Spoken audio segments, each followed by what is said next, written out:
We're going to do Mahmoud Khalil now. Earlier today, I knew that the decision was going to come down today from the Louisiana judge who demanded earlier this week that the American government at least offer any evidence as to why Mahmoud Khalil is deportable. She even went as far as to say that if there's no evidence on my table as to why Mahmoud Khalil, the Columbia University student who is a green card recipient, whose wife is an American citizen, who's 8 months pregnant, why Mahmoud Khalil is deportable, if the government doesn't give any details as to why, any evidence as to why he can be deported from this country, she's going to drop the case. But it turns out that it didn't take much for this judge to actually find evidence because the American government sent a memo. I read the memo yesterday. The memo actually had very little details and exclusively featured vague generalizations, no evidence whatsoever, no hard evidence whatsoever as to why a person's green card can be revoked other than the feelings of the State Department. Today, the Louisiana judge made a decision that Mahmoud Khalil is indeed deportable. With breaking news, a few moments ago, a U.S. immigration judge has ruled that the Trump administration's deportation case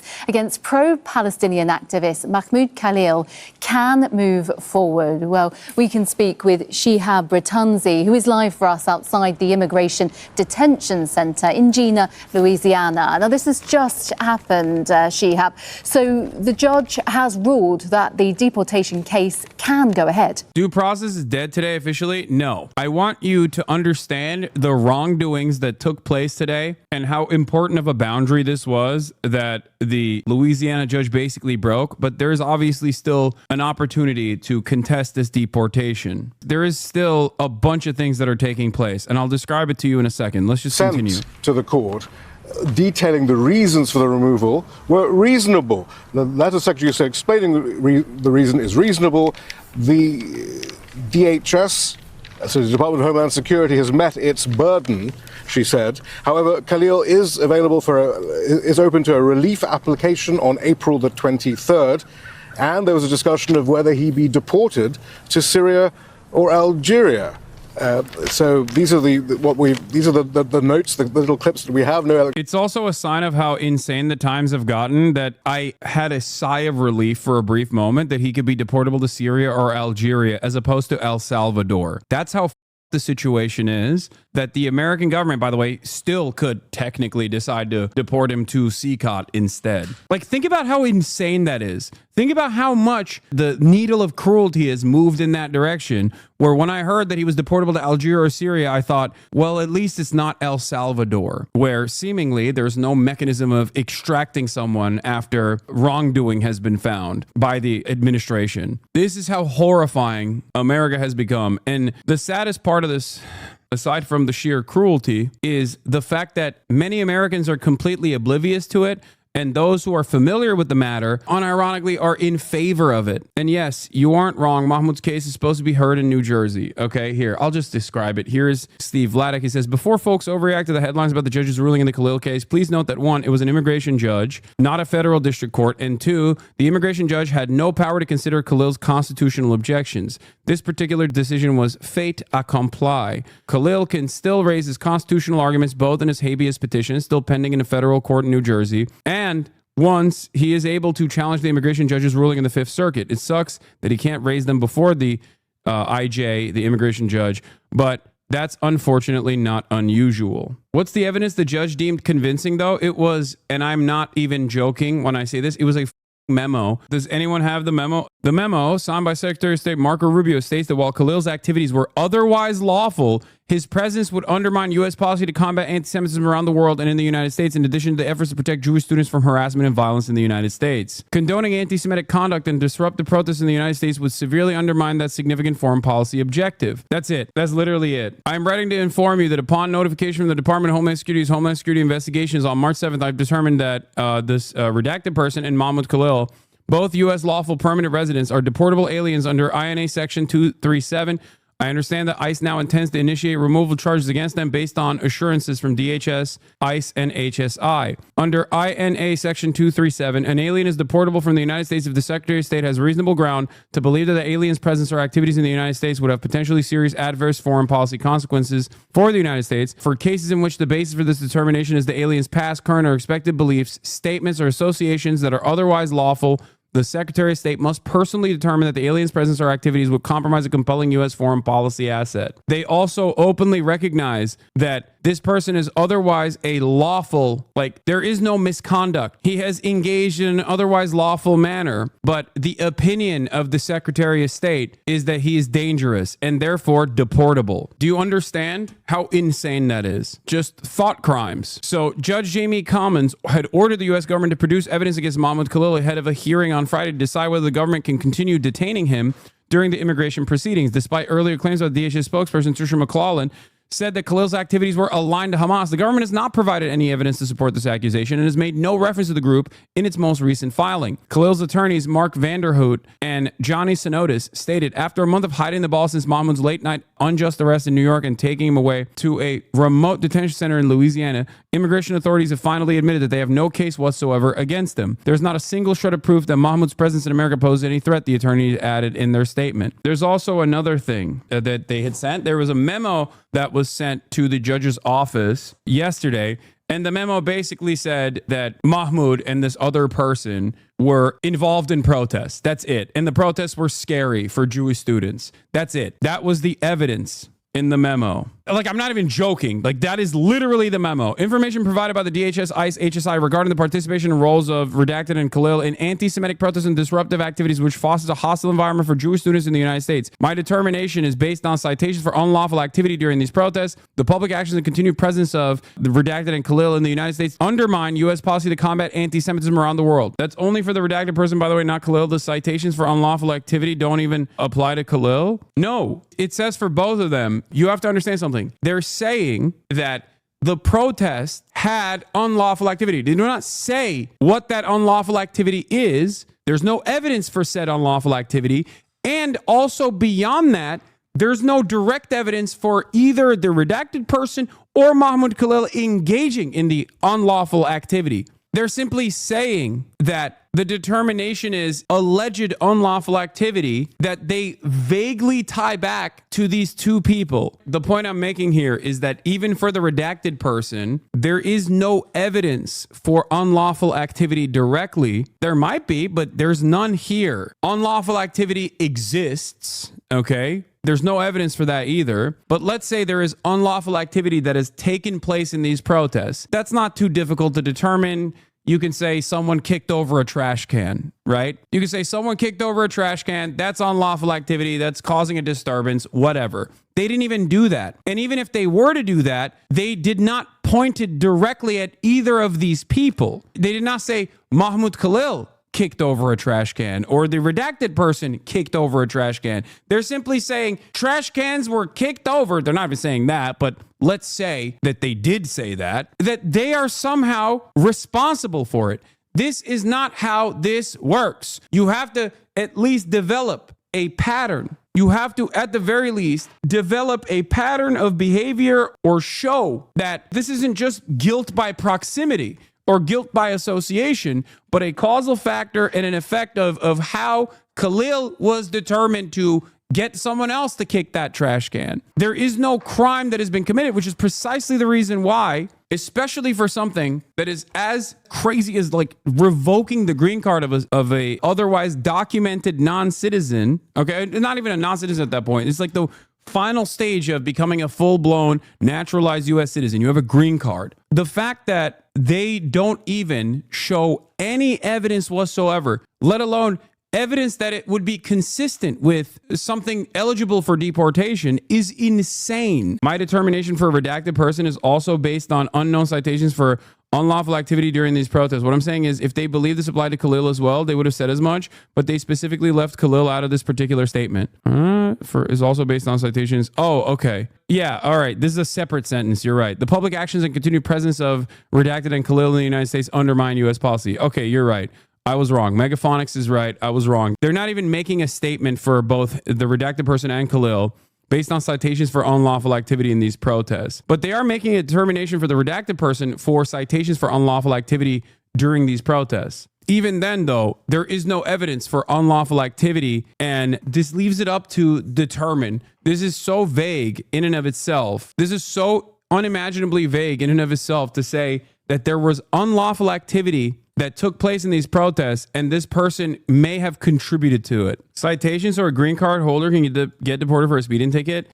Under normal circumstances, of course not. In this situation, they are technically, for Mahmoud Khalil specifically, they're saying you don't even need to do anything unlawful. This right here is the State Department stating that the revocation of someone's green card can be done over nothing unlawful at all, but simply the vibes of the State Department. Because I said so. And they can't even find anything to associate him with anyway. Not even littering. They're not even choosing. Even if they could find, a charge for jaywalking, they're not even looking for it because the determination being based on those grounds alone is the initiative. I suspect that they got locked into this because they were operating with really bad info. Like they just thought that he was, as they said initially, a person on a student visa, where it's still ridiculous. It's still unacceptable to do this. But the revocation of a student visa in comparison to a green card is going to be somewhat of a lower standard, right? Even though they shouldn't be able to do this. If Mahmoud Khalil was on a student visa,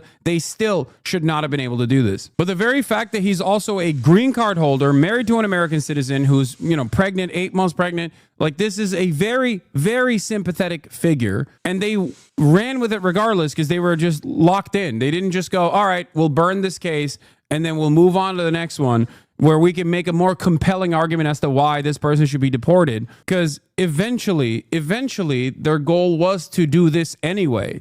And I think eventually their goal is not just to stay on deportations for green card holders for the crime of hurting Israel's feelings. I think their goal is to denaturalize citizens as well. That's the next step. If you were naturalized in the last 5 years, they're going to try and denaturalize you and then move on. Press for evidence against Mahmoud Khalil. Government cites its power to deport people for beliefs. And they also stated that. Like illegal ideas that cross the border are offenses. And then they deleted it after everyone yelled at them and made fun of them. Ross Barkin says, I'm genuinely curious if I'm allowed to now write essays and opinion pieces critical of the Israeli government, or Marco Rubio will try to find a way to arrest or remove me from the U.S. I am a citizen. I doubt this happens, but that's where we are now. The Bush war and terror violated civil liberties in terrible ways, but through the insanity, there was a dark logic. 9/11 happened and America had to be protected. Trump deporting pro-Palestinian protesters has no logic. It's just insidious and a violation of the First Amendment. The reality of the matter is that without the post 9/11 destruction of American civil liberties, Donald Trump would not be able to do this.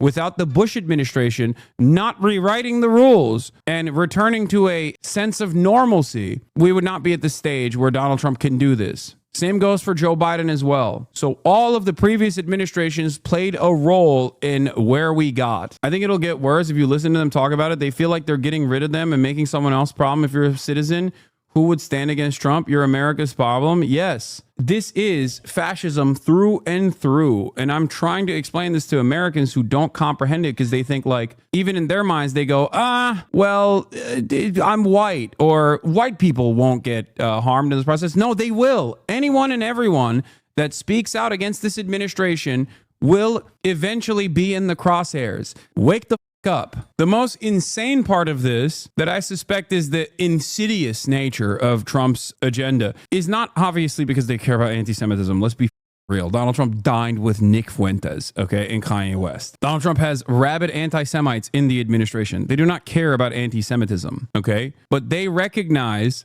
that they want to undermine the First Amendment. And the most effective way of eroding constitutional protections for free speech, free association, free assembly, free press is by tackling an issue that actually does have institutional muscle. Anti-Semitism is, as it stands, not only socially unacceptable, but institutionally not permissible either. For the time being, that is surely changing. But for the time being, there are a lot of Jewish advocacy groups and a lot of pro-Israeli advocacy groups that maintain themselves as Jewish advocacy groups that have a lot of institutional muscle to flex. And for that reason, there's a lot of appetite for some of these advocacy groups to engage in these kinds of actions. So the Trump administration is simply using anti-Semitism, which is not even real anti-Semitism, but instead anti-Israel sentiment. By the way, they're using anti-Israel sentiment as a starting point, as a way to open the door for whatever the they want to prosecute down the line. Because once constitutional protections are undermined, once the First Amendment is gone, they can do that to anyone and everyone, especially when it's paired up with the reality that due process is gone. Once due process for non-citizens is gone, well, you don't have due process. How are we going to figure out if you are a citizen or not to begin with? Eric Prince is lobbying Trump on a plan to vastly expand the U.S. operations to detain migrants in El Salvador's notorious CCOP prison, including relocating thousands currently held in the United States and designating a part of the jail as U.S. territory. The irony here, of course, is that this is being done by the free speech president, under the banner of free speech. The most egregious violation of the First Amendment in American history. And here it is. Immigration judge finds that Columbia University activist Mahmoud Khalil can be deported as a national security risk, an immigration judge in Louisiana found Friday during a hearing over the legality of deporting the activists who participated in the pro-Palestinian demonstrations. The government's contention that Khalil's presence in the United States posed a potentially serious foreign policy consequences was enough to satisfy the requirement for his deportation. Immigration judge Jamie E. Coleman said at the conclusion of a hearing in Jena. Coleman said that the government had established by clear and convincing evidence that he is removable. They did not, by the way. This is the judge's own personal decision. They very clearly did not. I showed you the evidence that they had, which directly contradicts what this person is saying. They openly admit that this person did not engage in any sort of unlawful misconduct, but simply was at the whims, at the mercy of the Secretary of State that singled him out. Lawyers for Khalil said they plan to keep fighting. The judge gave them until April 23rd to seek a waiver. Meanwhile, a federal judge in New Jersey temporarily barred Khalil's deportation. Addressing the judge at the end of the hearing, Khalil mentioned that she said at a hearing earlier in the week that there's nothing more important to this court than due process rights and fundamental fairness. Clearly, what we witnessed today, neither of these principles were present today or in this whole process, he added. His lawyer, Mark Vanderhout, also criticized the hearing's fairness. Today, we saw our worst fears play out. Mahmoud was subject to a charade of due process, a flagrant violation of his rights in a fair hearing, and a weaponization of immigration law to suppress dissent. Khalil, a legal U.S. resident, was detained by federal immigration agents on March 8th in the lobby of his university-owned apartment, the first arrest under President Donald Trump's promised crackdown on students who joined campus protests against the war in Gaza.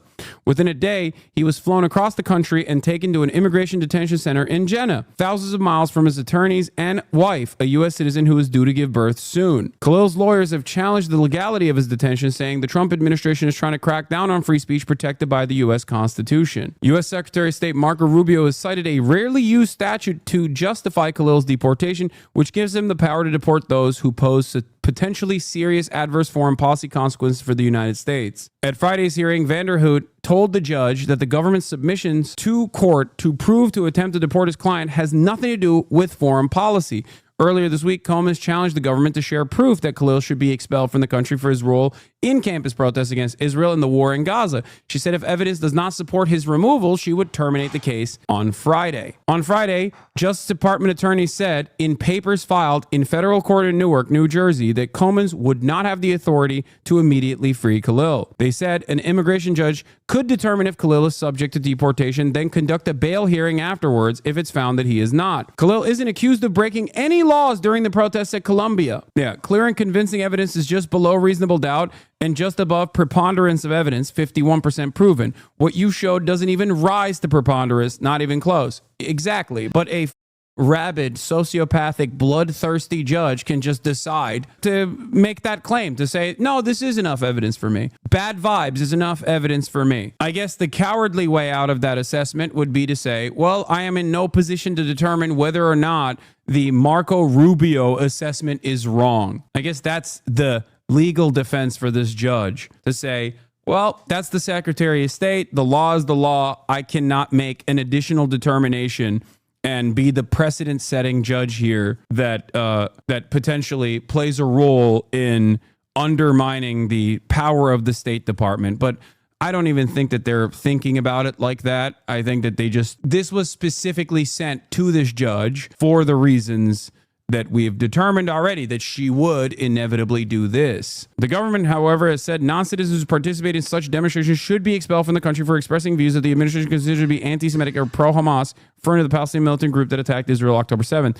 Khalil, a 30-year-old international affairs graduate student, had served as a negotiator and a spokesperson for student activists at Columbia University who took over campus lawn last spring to protest Israel's military campaign in Gaza. The university brought police in to dismantle the encampment after a small group of protesters seized an administration building. Khalil is not accused of participating in the building occupation and wasn't among the people arrested in connection with the demonstrations, but images of his maskless face at protests along with his willingness to share his name with reporters have made him an object of scorn among those who saw the protesters and their demands as anti-Semitic. I guess their delusions are what matters here. As long as the State Department decides that people's personal delusions and fears trump over the First Amendment protections afforded to every single citizen and non-citizen alike on U.S. soil. What the This won't survive on appeal either to the district court or the Fifth Circuit. If this is truly the law, then it is unconstitutional as applied because it permits arbitrary and unjustified serious action against Americans. Yes, American legal permanent residents. That's the extent of it, but not necessarily American citizens, I guess,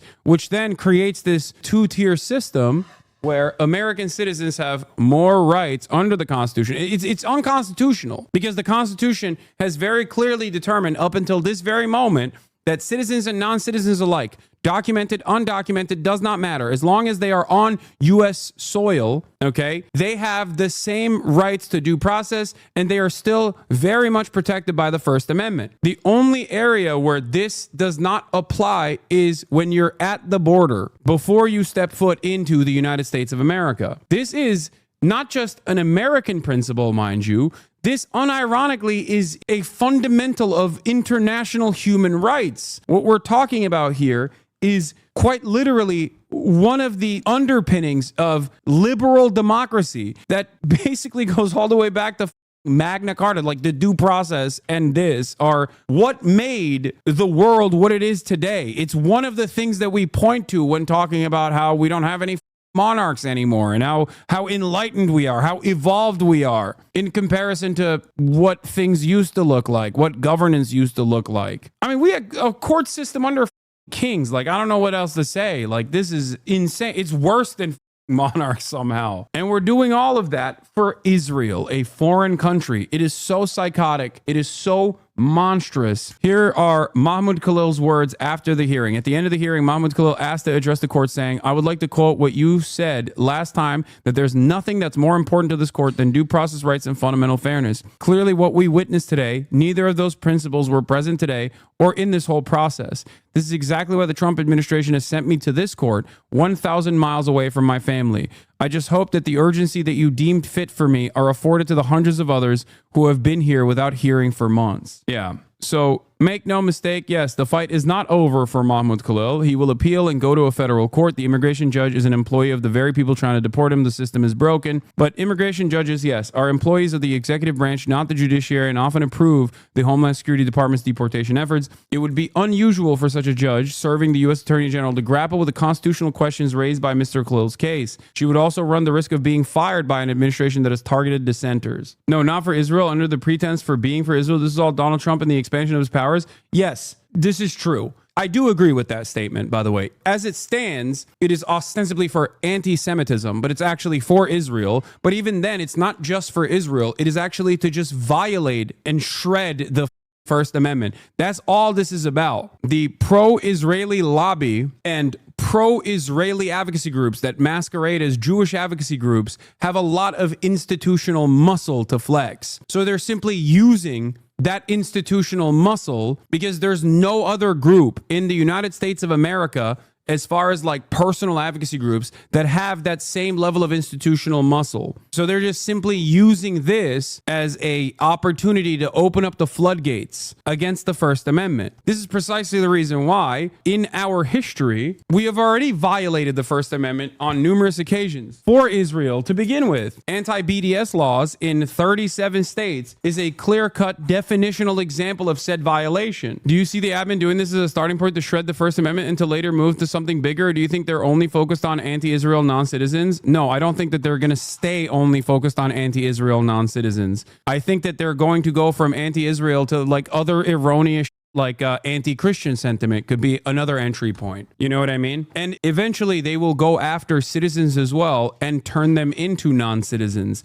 either by way of eroding due process and therefore have no mechanism to figure out whether someone is a citizen or not. I just told you so. But, you know, we're simply going to be operating on the whims of whoever the they've chosen. That is what I think will happen. They will probably, my suspicion is that they will probably start making assertions as to why it's important to denaturalize people as well. Yeah, President Donald Trump, and I've stopped all government censorship and brought back free speech in America. State tells employees to report on one another for anti-Christian bias. Clean water, equity, microplastics, in other words, are banned and leaked USDA memo. Obviously, private groups work to identify and report student protests for possible deportation. Yeah, anti-Trump sentiment is another one. Anti-American sentiment could be another one. Anti-capitalist sentiment will probably be another one as well. It's just Nazi.